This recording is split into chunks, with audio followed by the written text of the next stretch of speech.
Nah, kalau AHY ini kan pertimbangannya yang pertama adalah pada pemilih Demokrat. Pemilih Demokrat itu dia kan tidak memiliki tumpang tindih dengan pemilih Anies. Walaupun sebagian, tapi sebagian saya kira. Nah, kemudian ini kan ada tren pemilih milenial yang jumlahnya cukup lumayan. Nah, kalau kita lihat dari survei, ini AHY ini kan naik terus. Ya, terutama di kalangan emak-emak dan anak-anak muda. Ya, jadi AHY ini kelihatannya sudah punya punya market sendiri ya.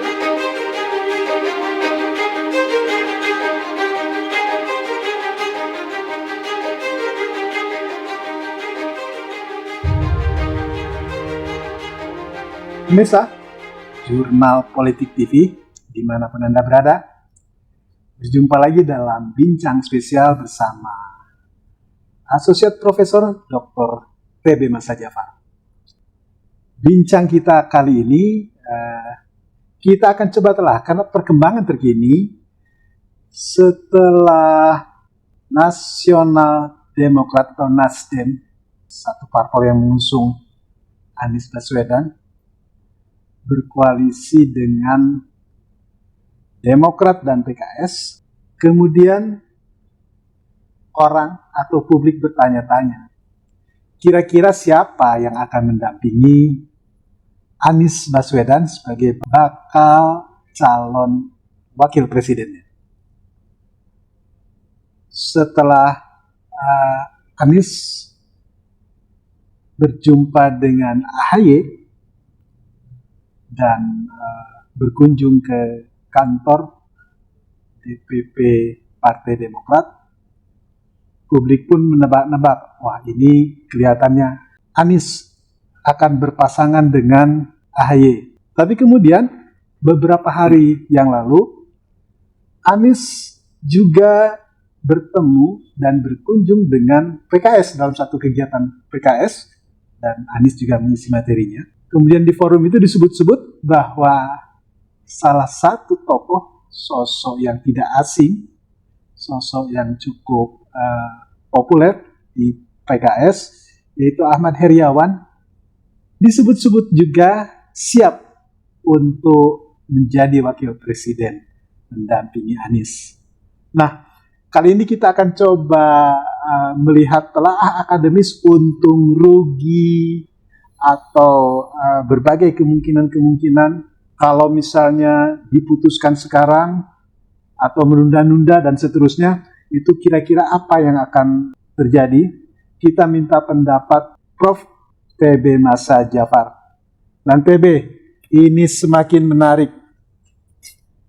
Tidak saja hanya AHY yang diprediksi atau yang diyakini publik akan mendampingi Anies sebagai pasangan calon presiden dan calon wakil presiden. Tapi belakangan ini mulai ramai ini. Ahmad Heriawan, tokoh PKS, yang disebut-sebut disiapkan juga oleh PKS untuk mendampingi Anies berpasangan. Hitung-hitungan Bang TB ini gimana? Akan semakin menguatkan koalisi atau koalisi mulai terganggu ini? Memenuhi kepentingan hajat Demokrat atau memenuhi kepentingan hajat PKS? Gimana? Iya, terima kasih Bung Hadi. Ya, ini proses koalisi ya, Nasdem, Demokrat dan PKS ini kan masih terus berproses. Tentu pembicaraannya sangat intens dan tentu ada alasan-alasan yang cukup kuat yang diajukan oleh masing-masing partai. Nah, tentu saja setiap partai itu pasti akan mengajukan calonnya. Nah, sekarang sudah terlihat PKS terlihat punya jagoan. Tapi saya kira itu sah-sah saja. Ya. Begitu juga nanti di Demokrat. Mungkin juga Nasdem sendiri. Ya.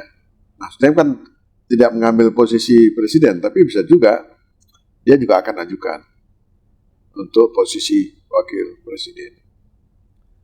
Nah, jadi menurut saya wajar-wajar aja. Nah, persoalannya adalah formulasi dan format dari pasangan presiden dan wakil presiden ini apakah bisa memberikan satu dampak, terutama ya pasti dampak elektoral. Ya, itu yang mudahnya kan seperti itu. Tapi tidak cukup hanya dampak elektoral. Tergantung kepada apa visi tiga partai ini ya, sebagai suatu pemerintahan koalisi ke depan di dalam melihat tantangan-tantangan ya, tujuan-tujuan strategis yang bercapai.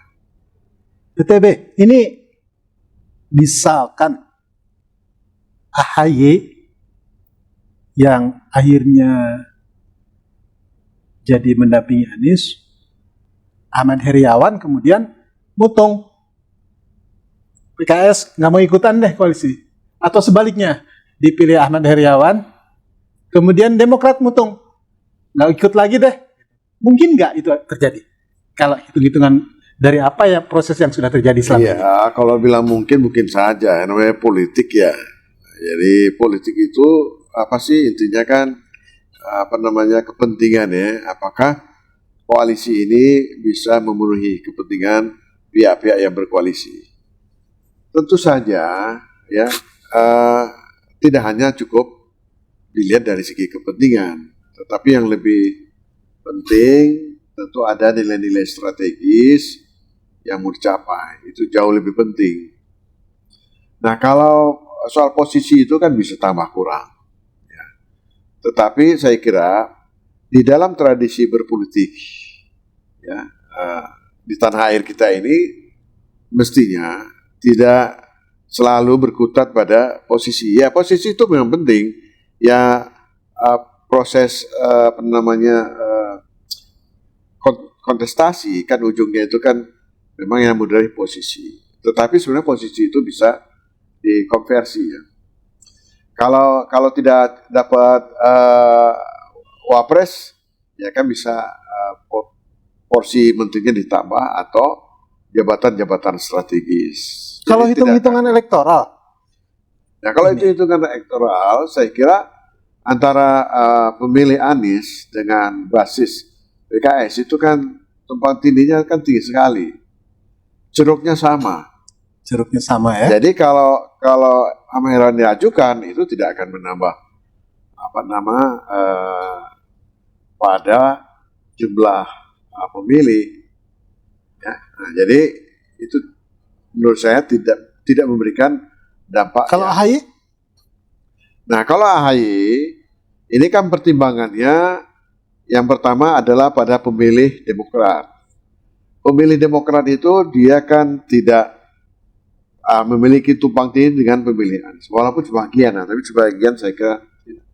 Nah, kemudian ini kan ada tren pemilih milenial yang jumlahnya cukup lumayan. Nah, kalau kita lihat dari survei, ini AHY ini kan naik terus. Ya, terutama di kalangan emak-emak dan anak-anak muda. Ya, jadi AHY ini kelihatannya sudah punya punya market sendiri ya. Nah, kalau itu barangkali akan ada dampak elektoral ya. Tapi apakah signifikan atau tidak? Ini saya kira kan perlu ada pendalaman dengan survei-survei yang terus menerus. Ini kan masih ada 2 tahun ke depan ya. Nah, itu kan bisa fluktuatif. Nah, saya kira semua sisi itu bisa dilihat. Apa kira-kira menurut Bang TB? Karena kan ancaman untuk ketiga partai ini, ya kan? Karena mungkin saja ini bisa gara-gara soal kepentingan ini bisa bubar ini. Kira-kira apa resep yang kuat untuk mensolidkan ini? Kan mestinya bertambah anggota koalisi ini, bukan berkurang nih. Karena bisa jadi mungkin ini loh. Kalau PKS mundur, malah ada partai-partai lain yang ikut merapat. Karena kecenderungannya ini kan nggak bisa dibendung ini, gitu.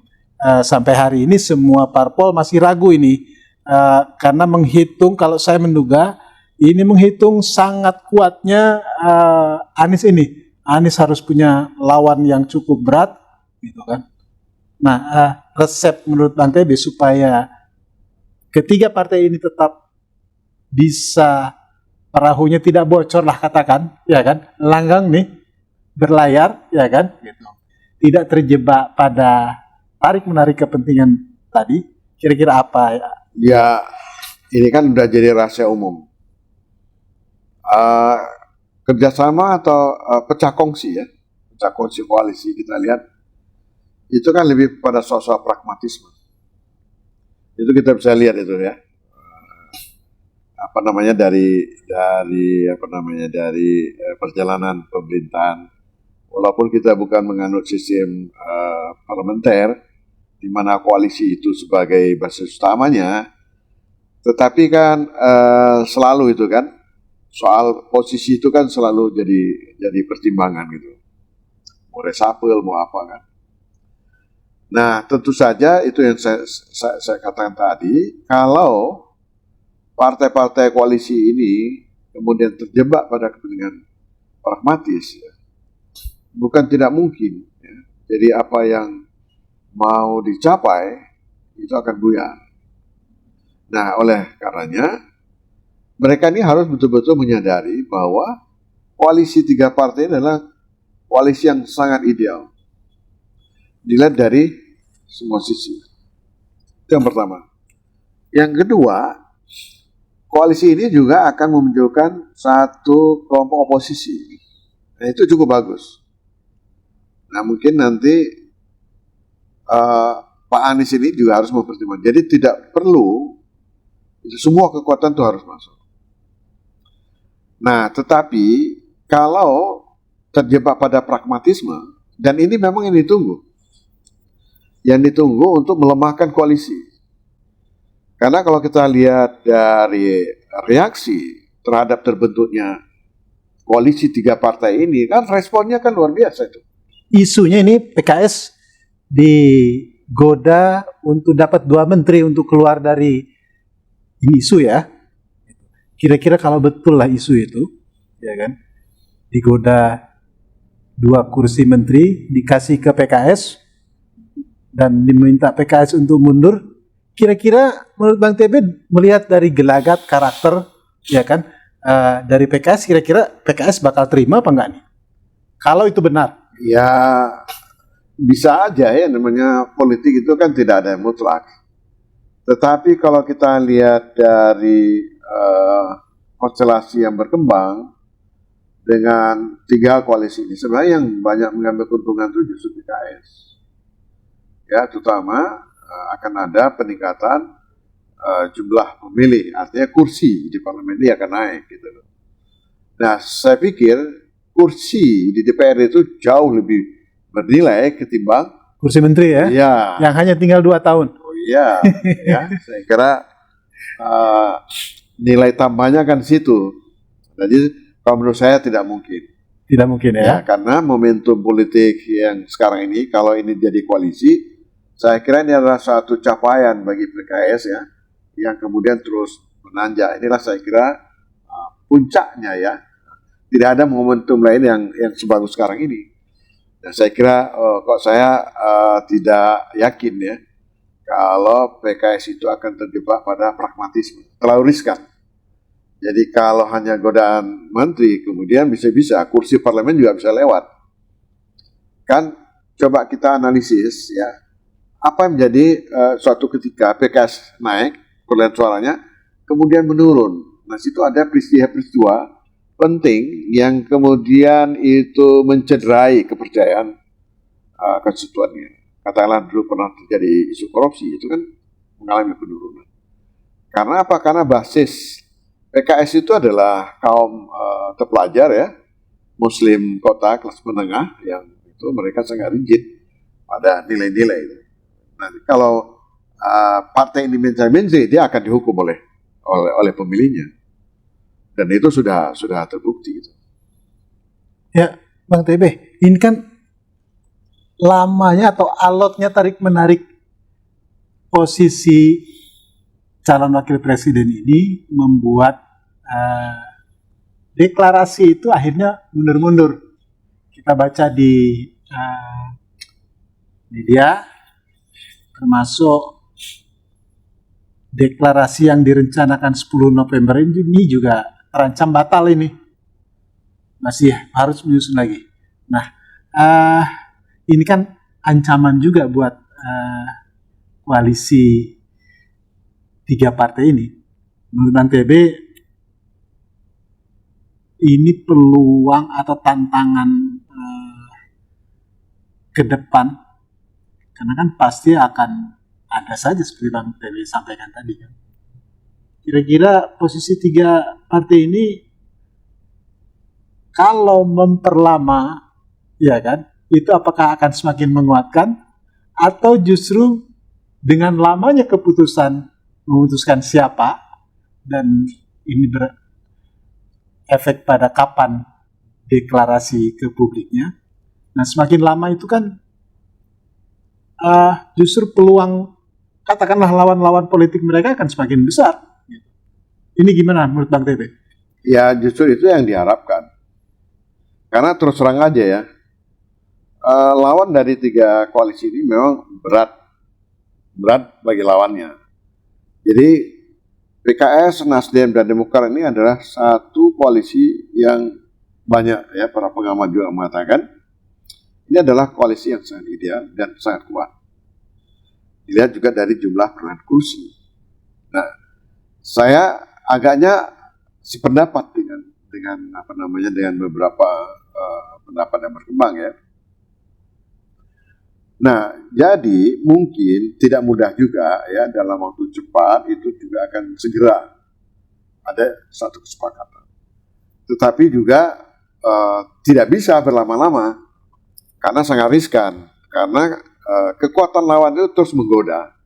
Karena dari kita lihat reaksi yang berkembang itu kan luar biasa itu.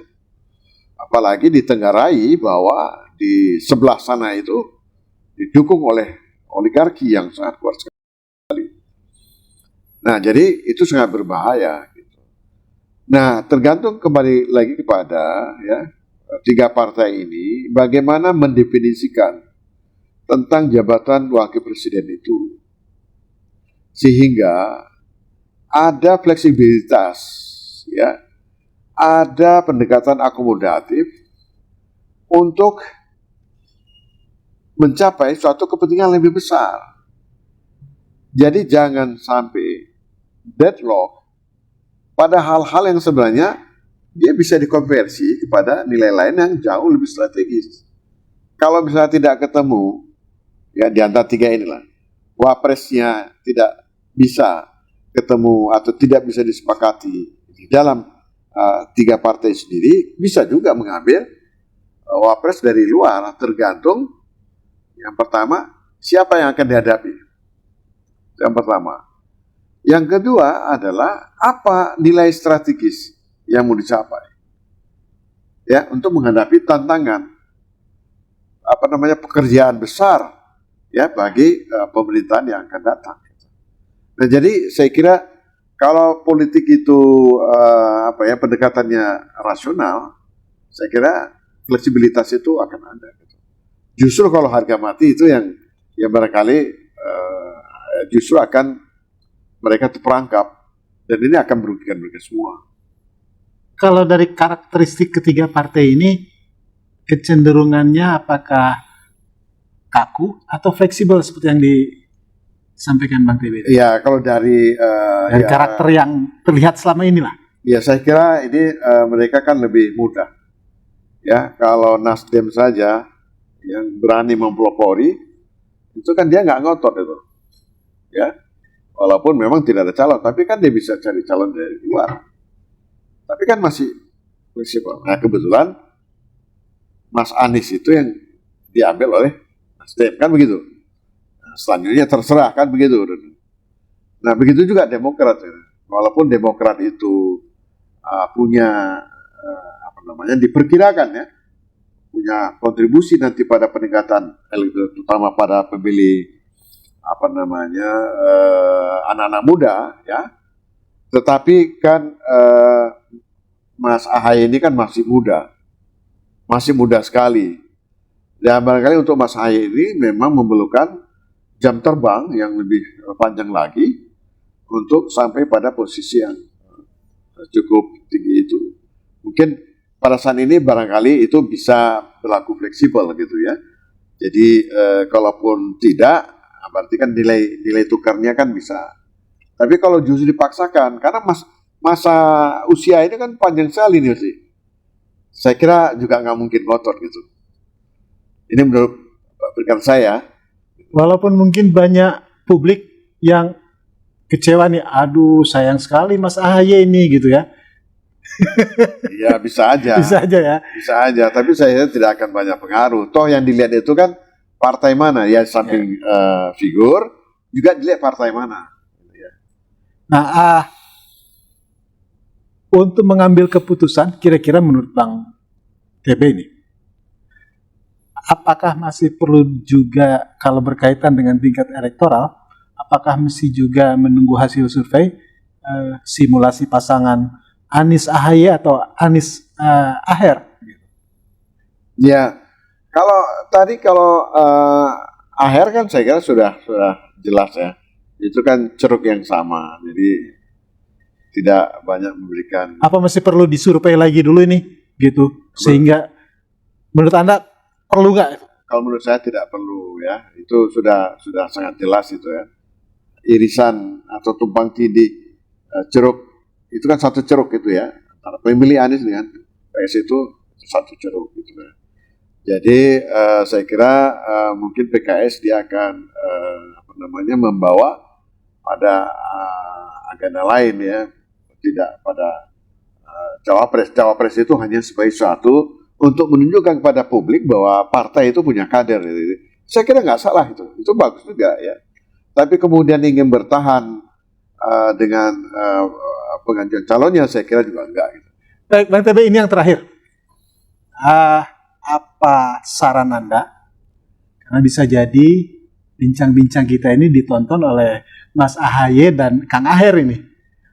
Apa masukan Anda atau seruan Anda kepada Kang Aher maupun Mas Ahaye? Silakan, Bang TB. Ya, saya kira kepentingan partai dalam hal ini khususnya PKS ya itu jauh bernilai kalau mereka bagaimana bisa memperoleh pada kursi ya, penamaan kursi satu, kemudian mungkin pada kursi kementerian ya. Nah itu saja saya kira sudah cukup sangat menguntungkan ya bagi PKS kemudian untuk melangkah pada periode yang akan datang. Gitu. Untuk Mas Ahaye, apa yang ingin Anda sampaikan kira-kira? Kalau Mas Ahaye kan sudah tercatat, itu gubernur yang luar biasa itu. 2 periode dia sangat sukses. Itu Aher ya? Ya, Ahmad Heriawan ya? Ya, Pak Aher itu dua periode sangat sukses dan beliau sangat layak untuk duduk dalam kementerian, sangat layak. Sudah teruji, track record-nya ada. Nah, jadi ini salah satu pendekatan untuk rekrutmen ya menteri-menteri itu memang harus berdasarkan track record, jejak rekam yang yang bisa dilihat ya sehingga orang yakin bahwa kepemimpinan seseorang itu akan memberikan satu hasil yang cukup baik gitu. Saran Anda untuk Ahaye Agus Harimurti Yudhoyono nih?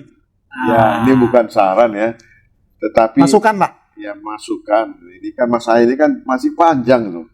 Ya usia masih muda, paling tidak satu putaran itu di kabinet ya untuk menimba lebih banyak lagi ya pengalaman-pengalaman ya, tantangan-tantangan, kemudian kemampuan untuk memecahkan masalah.